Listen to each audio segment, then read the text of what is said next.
Witajcie na kanale Zakazany Ogród. Dziś będziemy ciąć jedne z Waszych ulubionych kwiatów, czyli hortensje bukietowe. Pokażę Wam, jak tnę hortensje, żeby miały spektakularne, duże kwiaty, żeby rosły niesamowicie i miały niezwykle sztywne pędy. Chodźcie!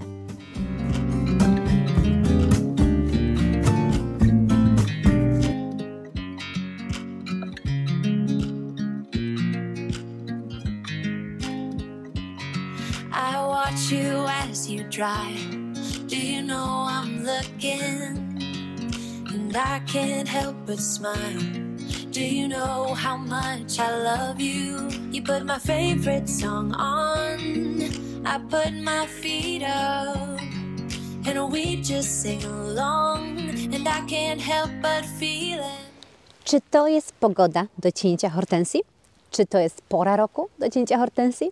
Jak najbardziej. Słuchajcie, hortensje bukietowe to są jedne z tych kwiatów, które możecie śmiało ciąć jesienią, możecie ciąć zimą, nawet w grudniu, no i możecie ciąć wczesną wiosną. U nich znaczenie duże ma to, żeby ściąć je wcześniej niż później, ponieważ później całkowicie kumulują swoją moc na wytwarzanie kolejnych pąków.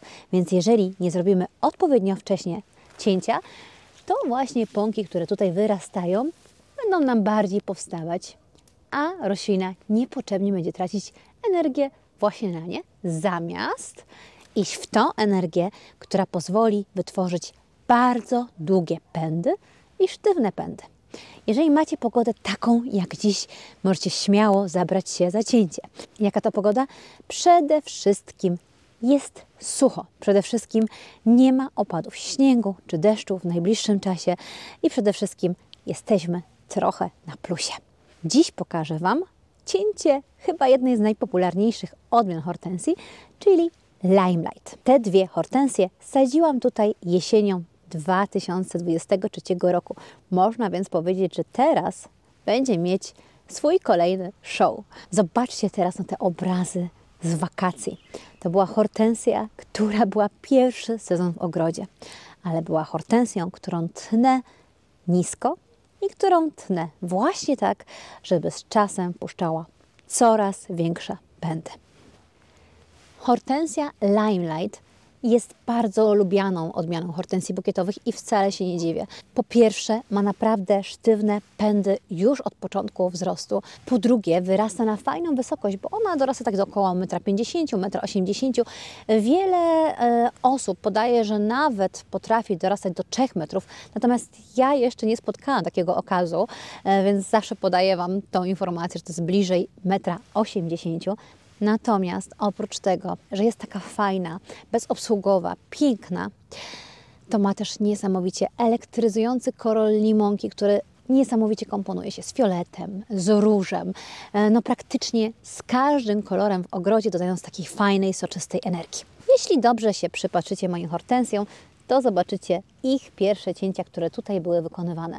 Ta hortensja była bardzo nisko cięta już po pierwszym sezonie i tak naprawdę drugie cięcie widać z zeszłego sezonu. Czyli prawdopodobnie kupiłam taką hortensję, która właśnie była jednoroczna, ucięta i ja kupiłam już taką właśnie kwitnącą, uciętą. W zeszłym roku cięłam ją drugi raz, czyli wtedy miała 2 lata. Prawdopodobnie teraz będzie właśnie 3-letnią hortensją.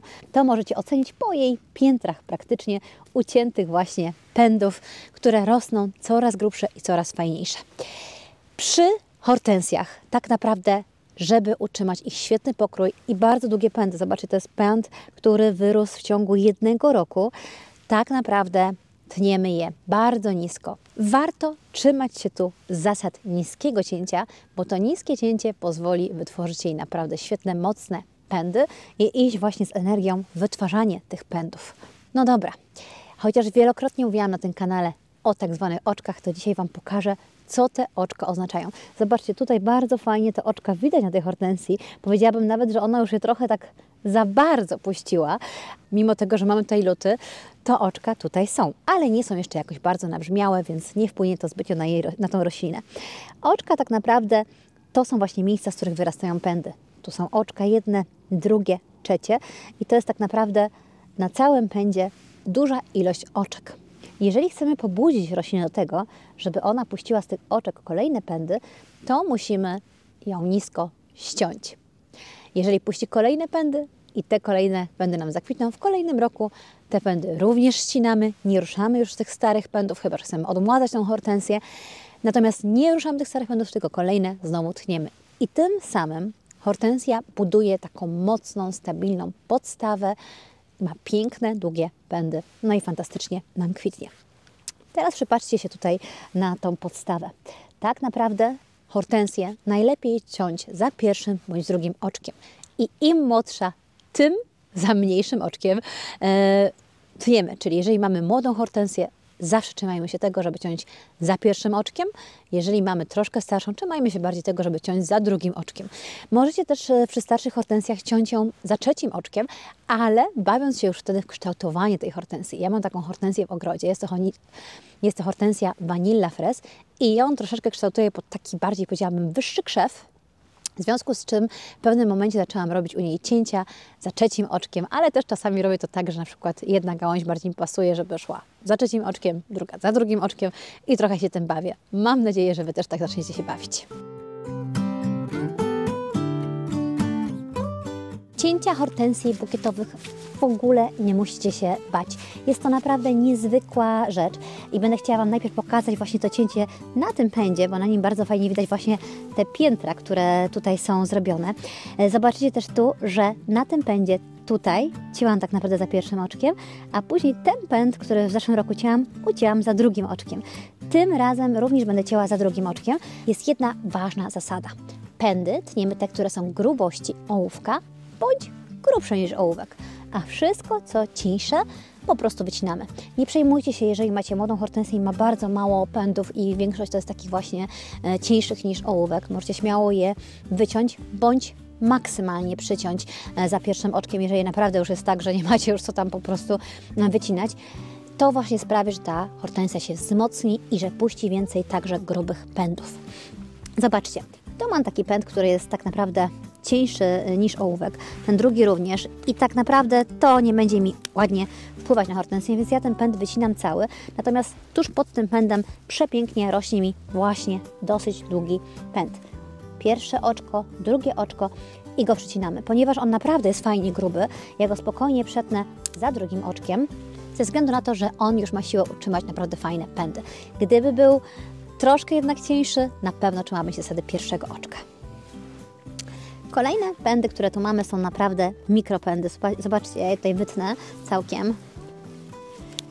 Możecie zobaczyć, jakie kwiatostany te pędy wytwarzały. Tu nie ma opcji, żeby coś fajnie zakwitło, więc jeżeli chcecie, żeby ta hortensja jeszcze poszła mocno w siłę i puściła więcej mocnych pędów, no to takie rzeczy muszą zniknąć. Pędy grubości ołówka śmiało możemy przecinać właśnie za pierwszym bądź drugim oczkiem. Ja tutaj właśnie przetnę je za pierwszym oczkiem i odłożę je na bok, ponieważ z nich będę robić sobie sadzonki. Jeżeli macie takie pędy jak te i one są krzyżujące, zwróćcie uwagę, czy bardzo będą Wam wpływać na krzyżowanie się tej rośliny, czyli na przykład jak tu pójdą kolejne pędy, czy będą Wam bardzo wpływać na krzyżowanie się. Powiem Wam tak, jeżeli widzicie, że nie będzie to zbytnio wpływać na roślinę, zostawcie. Później w sezonie, jeżeli w jakikolwiek sposób puszczą na przykład te pędy tak, że będzie to przeszkadzać, możecie w sezonie wyciąć te kwiatostany, wsadzić sobie do bukietu. Natomiast jeżeli już od początku widzicie, że będą po prostu powodować takie właśnie obcieranie się nawzajem, to warto taki pęd wyciąć. I tak naprawdę ten pęd, który tu jest, spokojnie mogę tutaj wyciąć nisko, bo on będzie akurat wpływać na to, że za bardzo będzie mi tą hortensję krzyżować, a ten wytnę w ogóle całkiem, ze względu na to, że jest po prostu za cienki. Czyli co? Przycinamy grube, tniemy, usuwamy cieniutkie.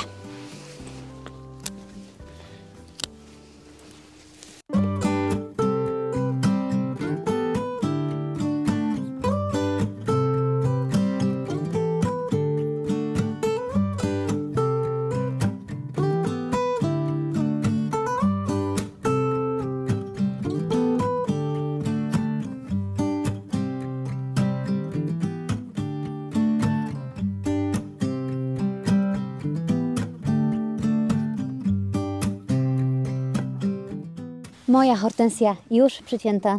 Zobaczcie, jaka się wydaje teraz malutka. A wierzcie mi, w zeszłym sezonie była ścięta jeszcze mocniej. Zresztą możecie to zobaczyć na moim kanale. I wyrosła fantastycznie. Jak zauważycie na kanale, ja bardzo lubię właśnie sobie rozmnażać dodatkowo hortensje i przy takim cięciu jest to po prostu niezwykle proste. Tu mam właśnie taki patyczek, który w zeszłym roku ukorzeniłam. Ponieważ on tutaj jest z boku, ja sobie go jeszcze też przytnę. Zobaczcie, widać nawet po jego wnętrzu, po jego środku, że on jest po prostu całkiem żywy, więc myślę, że on tutaj fajnie nam w tym roku jeszcze wyrośnie i będę mogła tą hortensję przesadzić, a tym samym takie grubsze patyczki, które są grubsze od ołówka, po prostu ścinam na około 3 oczka, czyli liczę sobie raz, 2, 3 oczka, ucinam i 2 z tych oczek wsuwam po prostu do ziemi i one w większości się super przyjmą i będę mieć nowe sadzonki hortensji Limelight. Sztrobów powstanie Wam cała masa, ale one naprawdę fajnie się przyjmują, więc nie ma co przesadzać z ilością, a tak naprawdę wiosną będziecie już wiedzieli, czy przyjęły się, czy nie, czy macie jakieś fajne, nowe sadzonki. Wiecie, jaki jeszcze jest plus wczesnego cięcia takich hortensji? Że gdy wchodzicie na taką rabatę, to jeszcze dużo roślin cebulowych nie wschodzi i ich zbytnio nie uszkodzicie.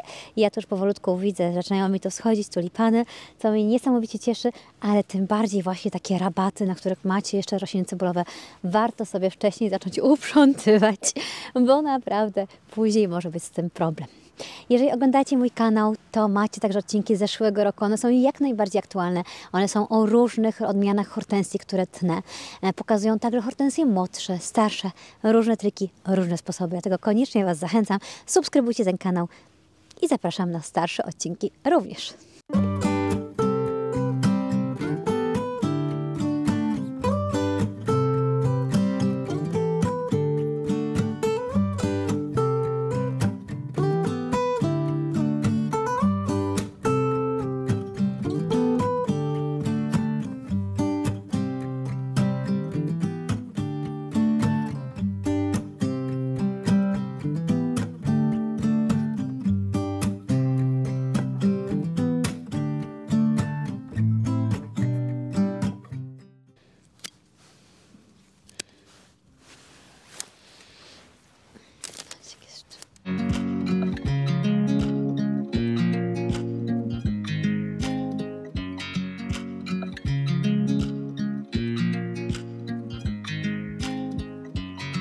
I watch you as you drive.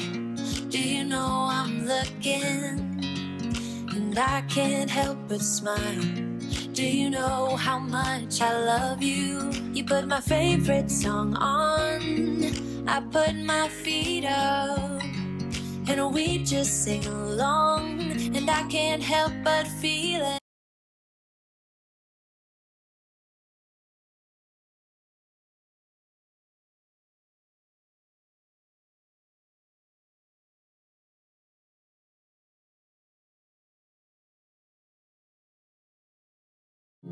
A significant light, just where it was needed, gleaming black as night, cloistered in injustice.